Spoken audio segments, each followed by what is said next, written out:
My name is Matthew, and I'm currently driving the 2019 Jeep Wrangler JL.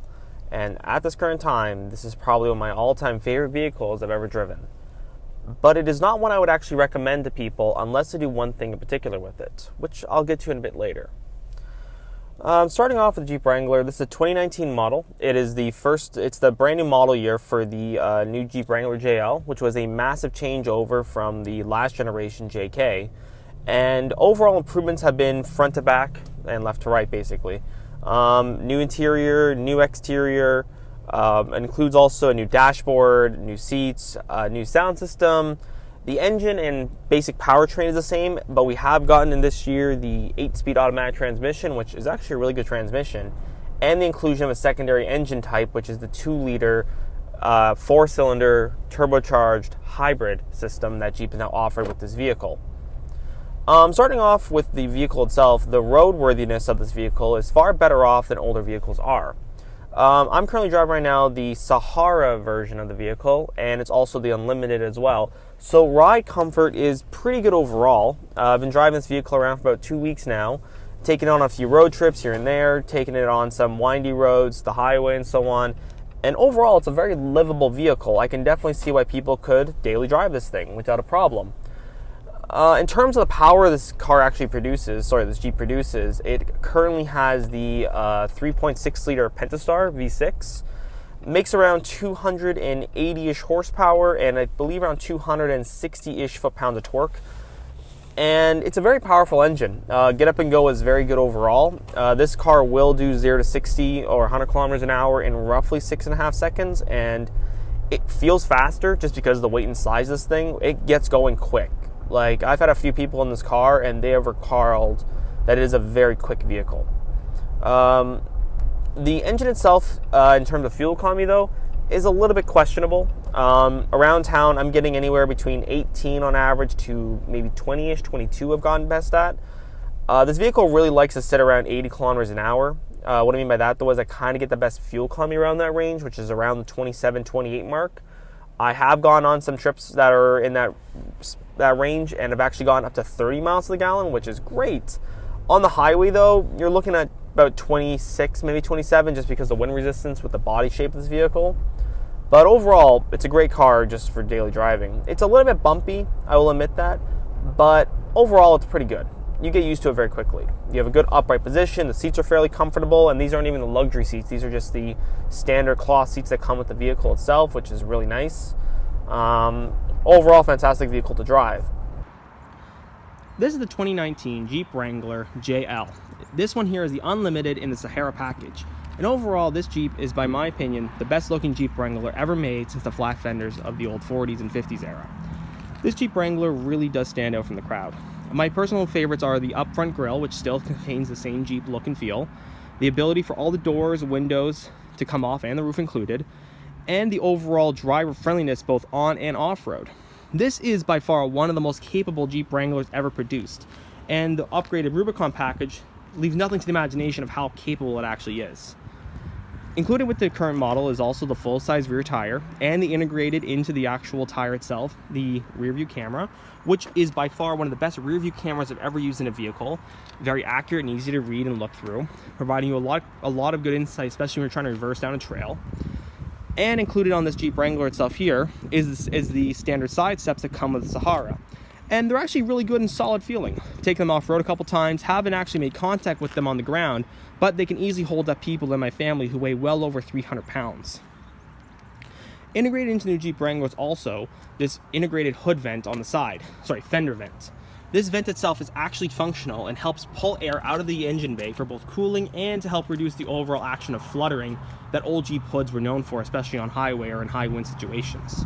The bumper itself on this one is the plastic bumper, which comes standard, and not the steel upgraded bumpers. But overall, still a very sturdy bumper, and has these reinforced steel hooks here mounted directly to the frame to help you get out of problems, especially when you get into this one with the Jeep. The tires that come with this Jeep are actually not too bad. Overall, provide decent grip in all weather conditions, but I definitely would want to upgrade them for more off-road capabilities. But overall, so far, have not left me stuck anywhere. Front and rear disc brakes are standard, and all Jeep Wranglers come with a nice solid overall trail rating, mainly in part due to their off capability, standard 4-wheel drive, and more importantly, a plethora of underbody protection from Jeep as standard. The doors of the Jeep Wrangler also come off fairly easily, only requiring to use the provided toolkit, and the doors just simply pop off. Part of the new door is also the ability for them to actually have built-in detensors, so the door will not fly open by mistake in the wind or on a slant, and only require you to remove one extra bolt down here to actually get the door off. Overall, the cabin in the new Jeep Wrangler has also been heavily updated. Looks nothing like the old Jeep, but for some reason feels more like a Jeep should. The dash cluster is easy to read and understand. The integrated middle portion here can be adjusted to whatever you feel like it. The four-wheel drive system levers are more accessible and easier to use, in my opinion, compared to the old one.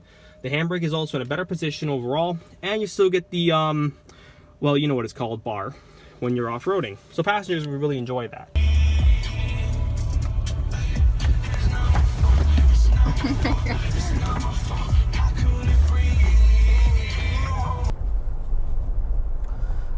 In terms of the different trim levels that Jeep offers here in Canada, at least, you have the Sport, which is the base model, the Sahara, and the Rubicon. And all variants of these model lines come in either the 2-door or the 4-door.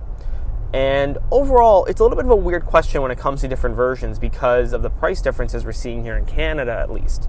For some strange reason, okay, let's get started off with the pricing issues with Jeeps overall in Canada.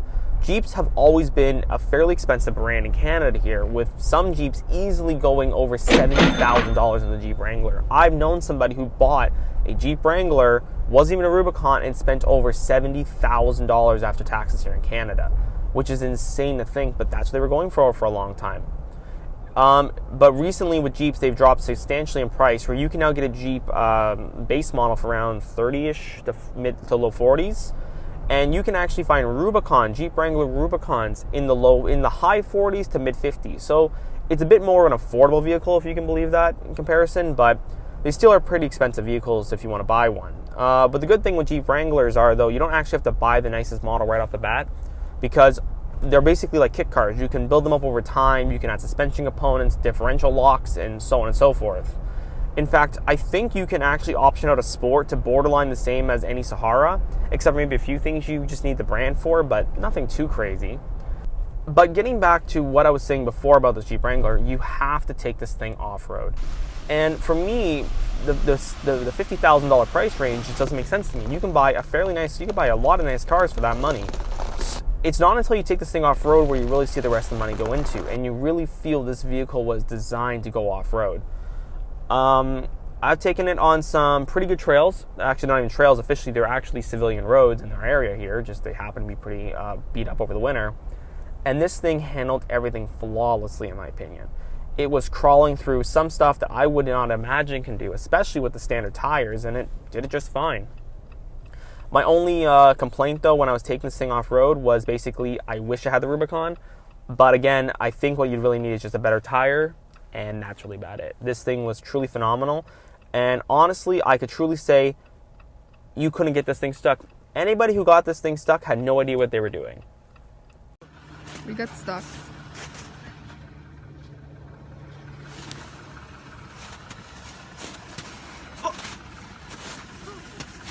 Yep.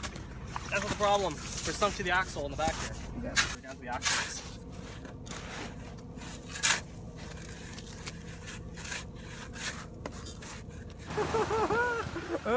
We got us out! We're out. I think we're out. Absolutely no idea what they're doing. This is impossible to get stuck. Anyways, so this Jeep Wrangler was a lot of fun off-road. It's a great vehicle to take and learn with. And what I really like about Jeep Wranglers are, and why I stress people need to take things off-road, is because this vehicle really does change when it's off-road. It allows you to go places and do things you normally would think it's impossible to do with a car that can go on the road every day. And this misconception from a lot of people in the Jeep community, maybe I wouldn't say Jeep community, more people looking into the Jeep community, is that you need to have the Jeep Wrangler with the jacked up suspension, and you need to have the big off-road tires, and you need to have a Rubicon to do anything. You don't. If you want to get into the Jeep lifestyle, I'd recommend buying, if you want to and you can afford it, a Sport, or whichever model you can afford and you like. Outfit it with a winch, get some decent off-road tires on it, and go have fun. And you will be shocked upon where this vehicle can actually get to. My only main thing I tell people is that if you want to get one of these vehicles, go and find rental companies. A lot of rental companies carry these vehicles. Go find one if you can. Rent it for the weekend. It's a bit of money, about a couple $100 probably, and just experience it. This isn't a vehicle that I would recommend you go test drive at the dealership, because a 10-minute drive around the dealership lot isn't really going to sell you on it, in my opinion at least. You'll probably end up going like, I'm not too sure. It's a little bit clunky around the edges and stuff like that. I also would recommend waiting until the new diesel option comes out. I believe it's supposed to come at the end of the year here in Canada at least. It's the 3-liter turbocharged diesel power pack, which will be better on fuel economy overall and will have better torque. So again, that's great, everything we have in the Jeep Wrangler. Right now, Jeep Wranglers in our area are also going on sale like crazy. You can find Jeep Wranglers in a myriad of prices. They have some cases $10,000 off them. So if you're looking for one, you really want one, I would say go take a look at one. I would recommend the 3.6 liter just because the 2-liter turbocharged system is still a little bit questionable. I would, if I was going to do it myself, I'd get it on a lease, and then you can return if something happens. If not, well, then it kind of sucks if you're stuck with it. And overall, just enjoy it. So my question is, would I want this car? Would I want to daily drive this car? Would I want to own it myself? And the answer is absolutely. I could easily live with this car. I would get the 4-door version of it just because of long-term. You can put people in the back, it's got bigger trunks, a little bit more comfortable. Yes, I know I'm not going to be as trail capable as a 2-door variant will be, but you know what? I'm willing to sell that off for a little bit of some more comfort in my respect, and also the ability to take more people with me. It's a lot of fun actually to be able to take people with you and experience what a Jeep actually is. And you know what? I don't care who you are, but you get someone in this car with the roof off, and they'll put a smile on their face immediately. Anyways, I also wanted to thank the Southern Ontario 4x4 Club. I ran to them on the trails when I was driving through, and they helped me out pretty well. They showed me some of the stuff and really showed me how capable this vehicle actually is. Go check them out on Facebook. If you have any questions, leave a comment, and I'll try to reply as best I can. And overall, it's a great vehicle, and hope you enjoyed this.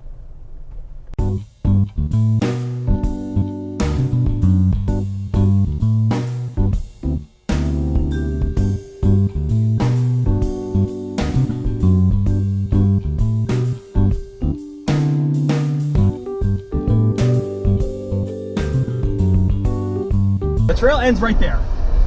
Yeah. Shake your head, seriously. No, I hit my head. It's right here. Nope, tires are so good.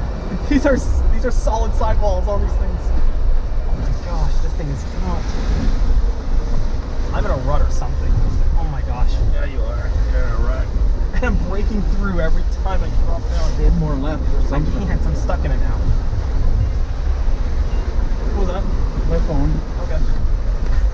Hello. No, almost. We're okay right now.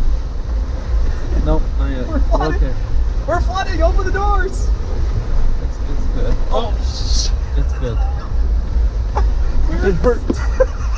I can't talk. Bouncing a lot. Back. You recording all this too? Yeah. What's off? No, it's not. If the screen turns off, say battery alive. Okay. Yeah. Oh my god, you need a flat. That's what I'm more worried about. Yep. Yeah, we're in a hole right now. Some idiot just looks at us down and we're like, these guys are idiots! Your other body's gonna start clean now. Oh, you got this river now to forge. One more. Oh god, don't break through, don't break through, don't break through. Oh my god. Can we fit? Can we fit? I didn't wash those running boards, so could have gone higher.